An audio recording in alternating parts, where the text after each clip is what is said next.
These are exciting times for the LD only account. We've got free hugs. We've got new units joining the team. We've got teams that are getting better. There's a lot to cover. Let's get started right away. So here we are back on the LD only account on Global, and we have something I've been itching to do for a few days now. So Silver 2A is ready to join the team. Once again, the art team did an amazing job. Silver looks awesome. Silver was a unit I used a little bit before, but other than an R5, I really didn't find a place for him. Now that he's 2A'd, he's got over 17k HP. Attack doesn't matter much on him. He's a defense-based damage dealer. For 2500 defense.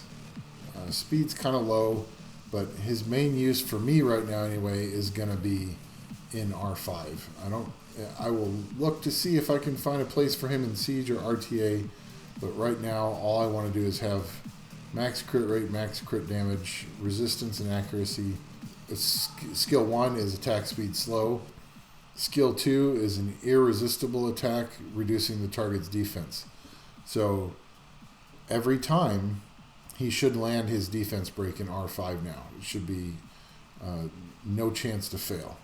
So skill 3 is actually, although it doesn't say passive, but it's flashing like a passive. So be curious to see if he can get Oblivion, and we may have to test that later. But right now we're concerned about what can he do in R5.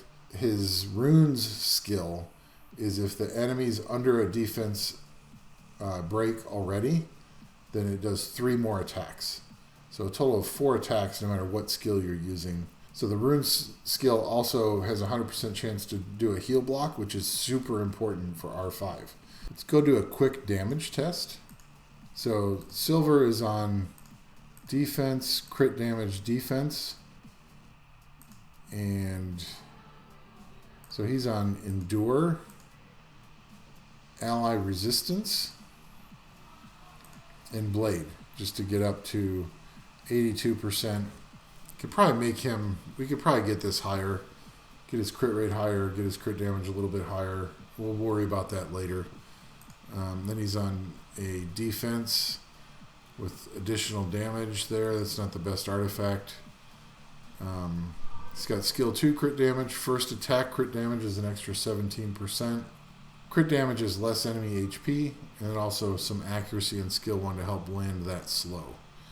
So we got a 30% defense lead, and here comes Silver with his skill 2.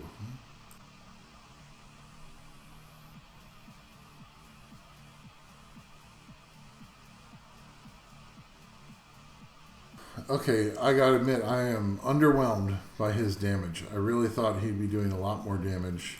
So we're looking at skill 1, about 15k, plus the 3 extra hits of around 3,000 each.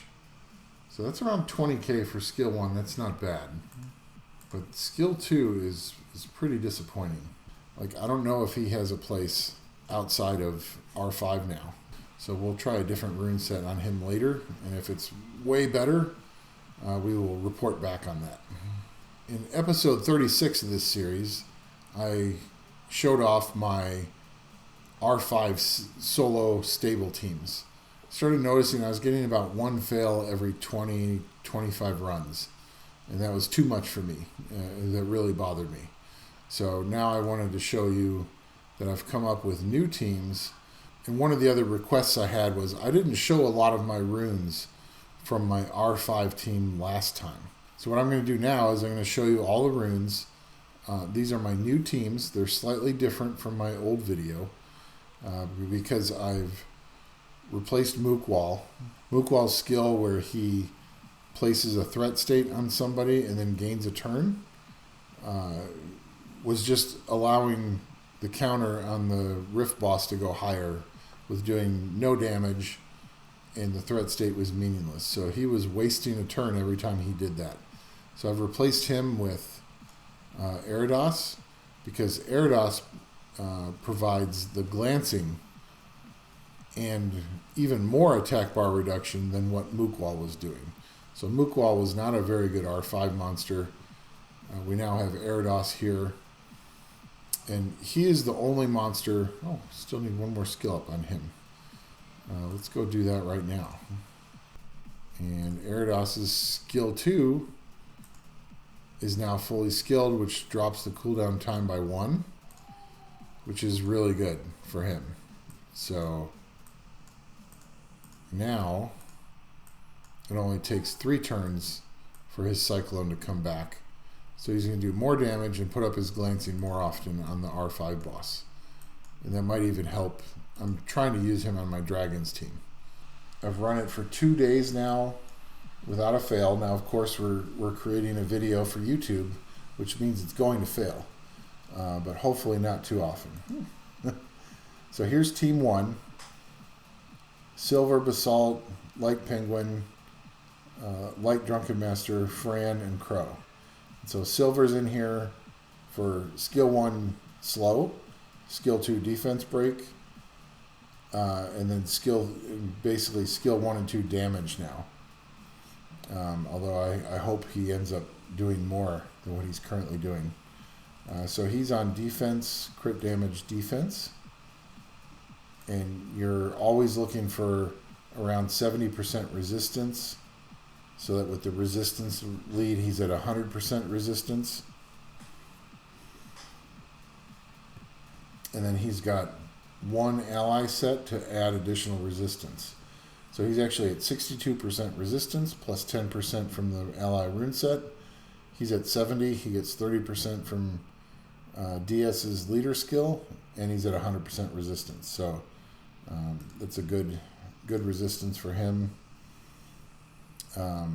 Basalt is next, and Basalt's on speed, HP. I still have to get a 6-star, probably a defense rune, although he's already at 1400 defense, so maybe he just needs a better HP, 6-star HP percent rune. But clearly a ton of HP, a ton of defense, reasonable speed for R5. And he's not on a crit damage build.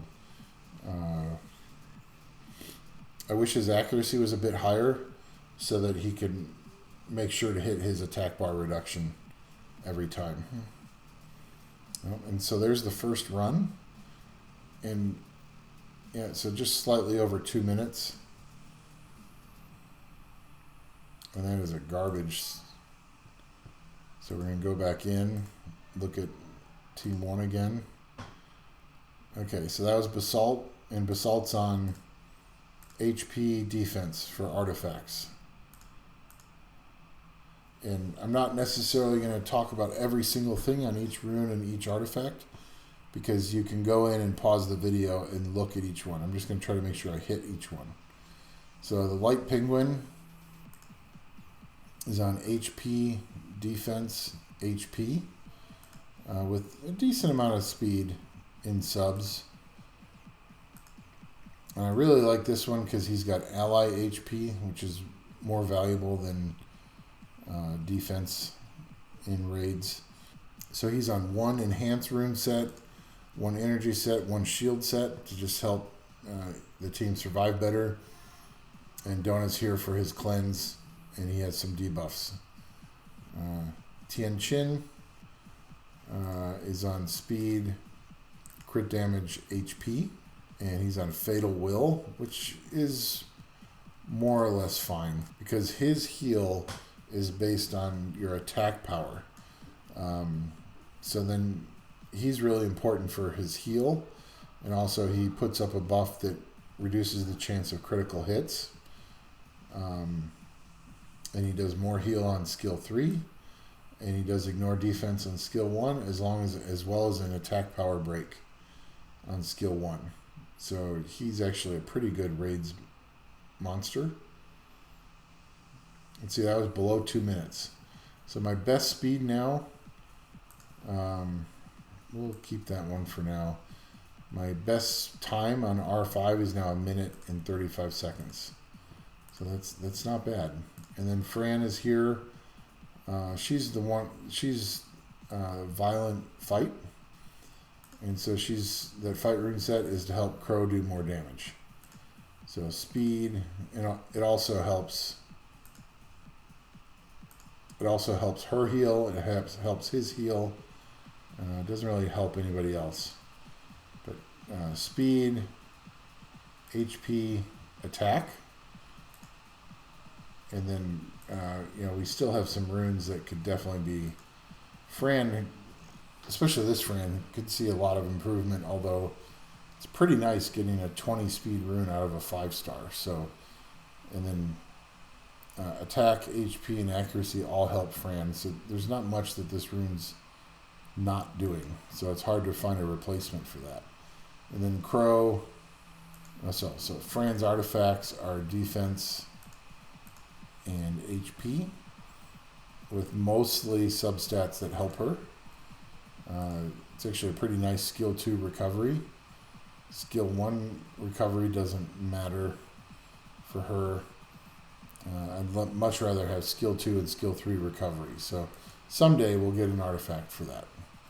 But that's Fran. And then Crow is attack, crit damage, attack. Standard runes that I've shown in many videos. I haven't changed him much. HP and attack. Still need to skill him up fully. But Crow hits pretty hard. 98% crit rate, 200% crit damage. And crit damage is less enemy HP. He hits really hard at the end when the boss's HP is low, so that's good. Another 12% here. So Crow does really good damage in R5. The team that has Crow on it is almost always the top team for attack percent damage or attack contribution. Hey, that's a nice grind. It's so rare to get good rage grinds. So here's team 2.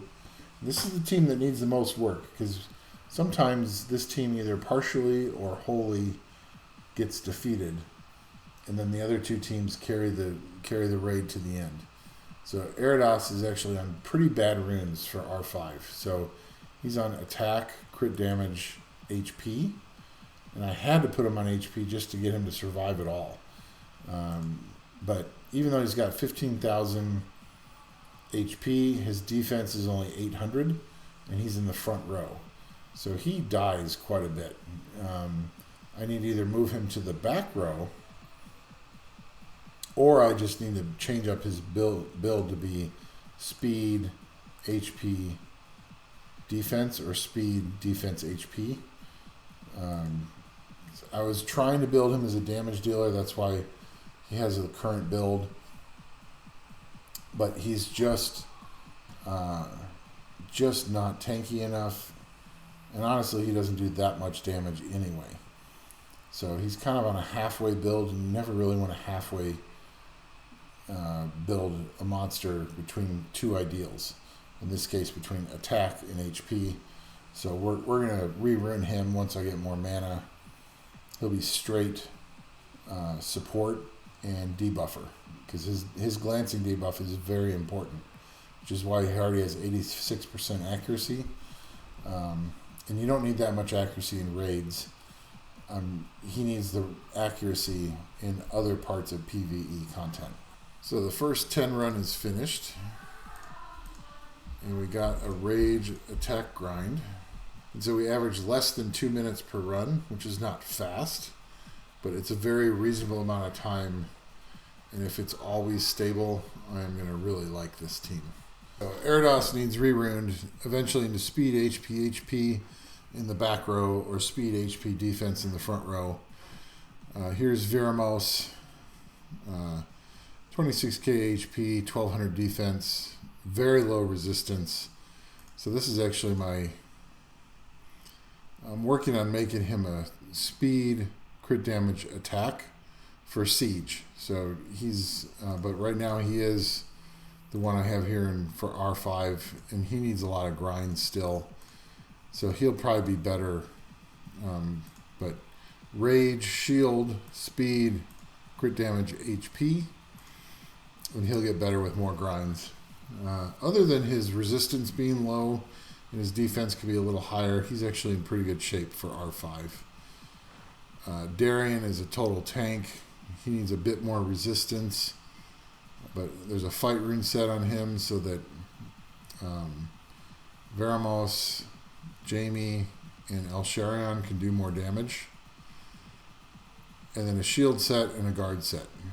I'd like to eventually get him on like triple fight or double fight shield, and then he'll be in pretty good shape. And he needs skill ups too. This is my R5 Ashir, but again, I'm still hoping to eventually make a R5 dedicated Ashir who has 70% resistance, 80 or not. He doesn't need 85% accuracy, but the accuracy that's needed for R5. He doesn't need this much speed, but he can be a lot tankier, a lot more HP, a lot more defense. So he's not ideal for R5. And you can see that middle team is still wiping. Only one left was Elsharion. So some changes need to be made to that middle team. It's the weakest one. It gets the lowest contribution most of the time. Hey, accuracy speed grind. But that's the... so let's go back to the middle team again. Here's Jamie. Jamie's in pretty good shape. Needs more HP. Needs more resistance. But pretty good crit rate, pretty good crit damage. Speed is adequate enough for R5. And defense is actually quite good. It might be better to put Jamie in the front rather than Eridos, although Eridos has a lot more HP. So, but Violent Blade, speed, crit damage, attack, with as much HP and defense and crit rate in subs as possible. So there's a 21% crit rate, 5% crit rate there, but actually his runes are not all that good. So he could definitely be improved. It's nice to have 31 defense, but that defense rune might be better on one of my defense-based damage dealers rather than Jamie. So, but fully skilled, he does a pretty good job. Elsharion does pretty good. Speed, crit damage, HP, and then just speed, crit rate, crit damage, HP, defense, attack, just accuracy, a little bit of accuracy so he can steal buffs. Now, buffs don't matter in R5, but this is my PvE Elsharion for Siege. So HP artifacts, that's Team 2. Team 3 is Diaz. And he's got a Destroy, Accuracy, Shield. That's not the best setup for him. He should be on like Fight, Determination, Shield, or something like that. So at least 2 ally sets. The Destroy does not matter on R5 because you can't destroy the boss's HP. So he could be runed better, and he still needs a few skill ups on skill 1. But he's a good R5 monster, so he's doing just fine. And here's my non-violent Bella, and this was important for R5 and also important for Giants.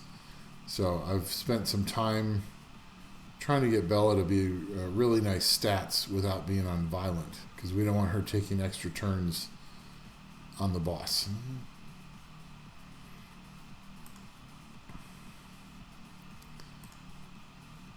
So we'll go back in one more time, look at Team 3 here. So here's Bella, 30k HP, over 1300 defense, good speed, resistance is a bit low, accuracy's okay, shield, focus, and then this is ally HP. So just very tanky, and then enough accuracy to do her job of landing a defense break. And then obviously needs skill ups to improve, and she's one of the 2As that really should be skilled up, because she does more attack bar increase and more healing with her skills once they're skilled up. Haken he's fine. He's almost 40k HP, 1300 defense, decent speed, good resistance, perfect. His accuracy doesn't matter because it's a provoke and a stun, and neither one matters against the boss. And so he's not a great R5, but he's in here for the attack buff, and he's in here for the two debuff cleanse on his skill 2. So until I get another unit that can cleanse, he's in here, and he's doing a fine job. He rarely dies. Rashid is here. Fat HP, fat defense, pretty good speed, 72% resistance. That's my goal, is to get every unit to 70%, and then with the resistance leader skill, he should be at 100. But resistance and accuracy is kind of screwed up in Summoner's War, so I don't know how much of a difference it really makes, because you come in here and you see everybody has debuffs on them. It's like, why do I have 100% resistance and I still get debuffs every time? So I'm not quite sure how that works. Another really nice rage attack percent grind. Those are nice, and I don't get those very often, so good to see those. So Rashid is in here for, she actually does decent damage with her skill 3 if she was on, but she's not on a crit damage build, so she's not doing much damage. What she's really here for is she does a partial cleanse, so any debuffs that only have 1 turn left on them, she gets rid of them, and then if she gets rid of a decent number of debuffs, her heal is massive. And so she's pretty good R5 monster. She's on fight, energy, and then an ally set. So she's kind of, we can get 1 more ally set on her, and then she'll be helping even more. But she's runed pretty well. I just changed the runes on Cameron for my Giants Abyss hard team, and so she's still, I still need to max this one and grind it. But she's on Despair Focus.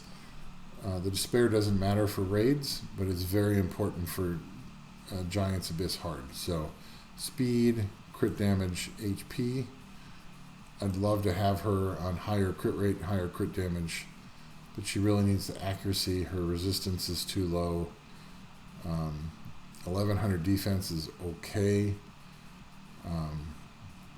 But she's actually really hard to ruin for everything you want her to do. But the most important reason that she's here is her glancing debuff. That's super important for reducing damage on your team.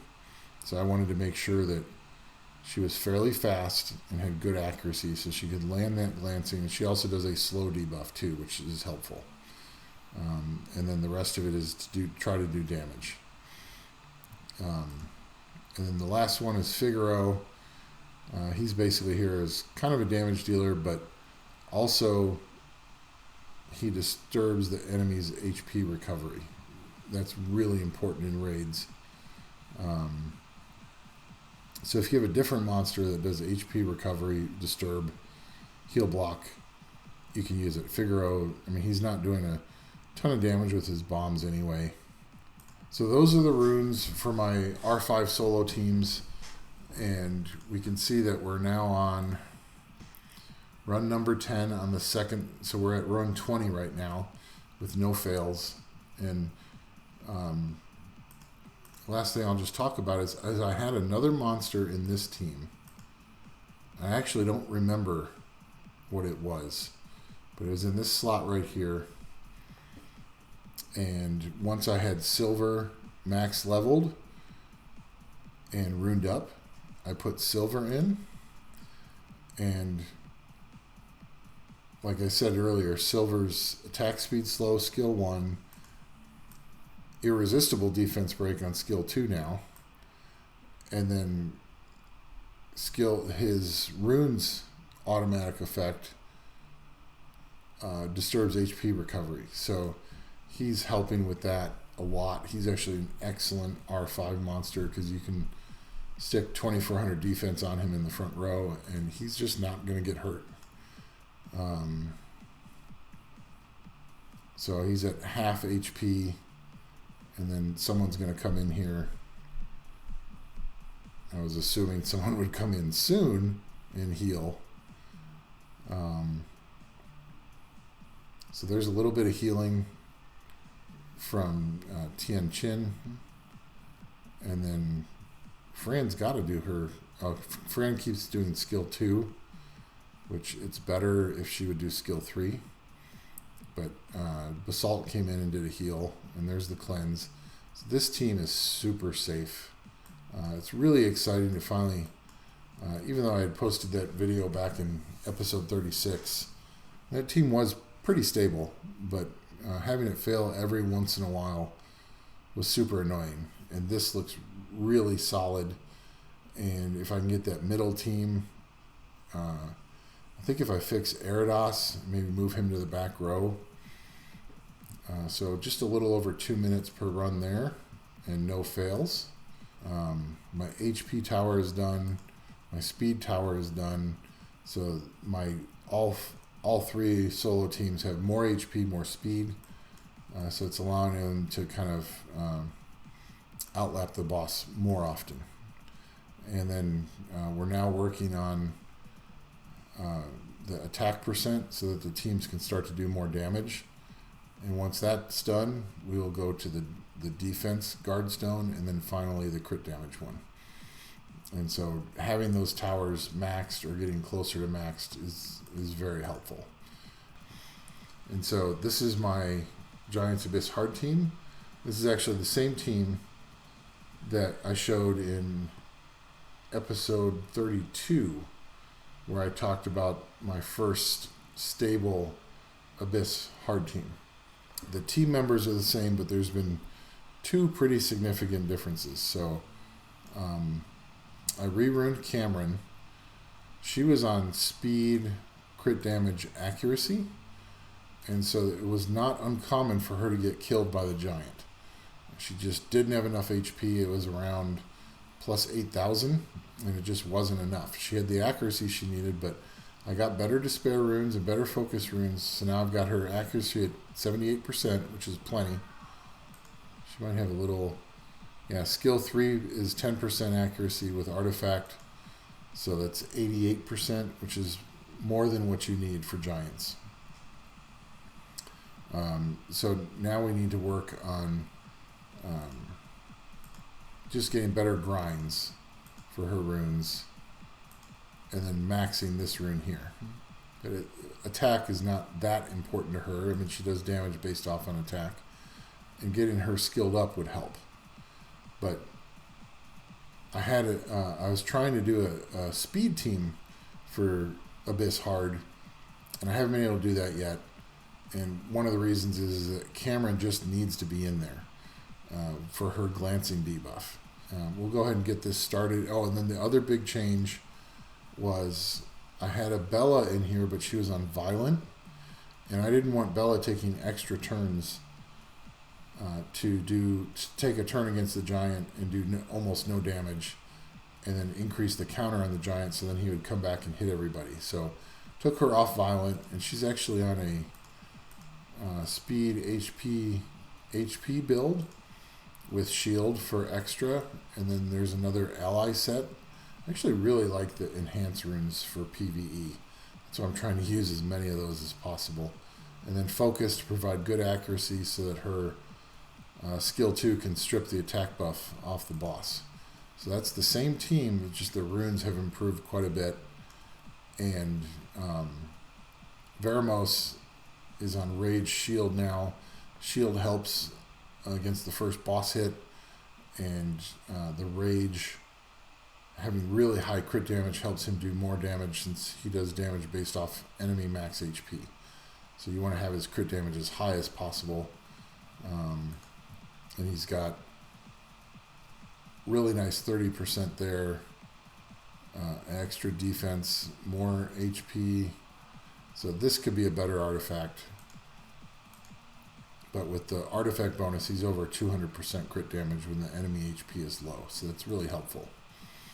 And so now this team, with changing up Cameron's runes so that she's tankier and gets that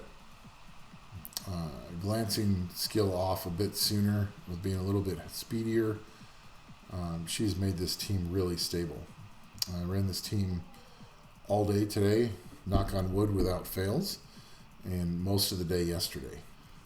One of the problems I was running into with this account was that now that I've built a speed GB10 team, I was running out of crystals because I could run GB10. It's still slightly over a minute. It's really close to being under a minute average, but it's just slightly over. And if I ran a lot of GB10, my crystals would decrease. So I needed to build this Abyss Hard team to be really stable so that I was no longer having fails, or maybe one fail every 100 runs or so that I could slow up my time and reduce my energy usage and get higher quality runes. And you definitely get a lot more purple runes from Abyss Hard. So my day-to-day on this account is now Abyss Hard and R5. Both of those are still not very fast, but it allows me to save up crystals for more important things, and allows me to farm as much as I want without having to wait for energy to recharge. So that's kind of where we're at on the account right now. I'll be slowing down just a little bit on this walkthrough because I just need to farm. But we will be doing a video soon on trying to climb back into C1 and RTA with only 18 days left. So we're going to try to see if we can secure that C1 finish. Until next time, see ya.